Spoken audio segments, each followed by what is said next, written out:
నా మనసే పడవగా చేసి కలలన్నీ అలలుగా చేసి ఎప్పుడోనే పంపించాను నిన్ను చేరలేదా చెప్పాలని అనిపిస్తున్నా నా ఎదుటే నువ్వు కూర్చున్నా మనసులోన మాట నీకు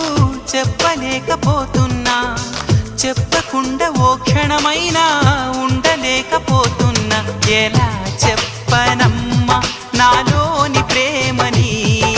ఎలా చూపనమ్మా నా ప్రేమను అని అవునని అంటావో మరి కాదని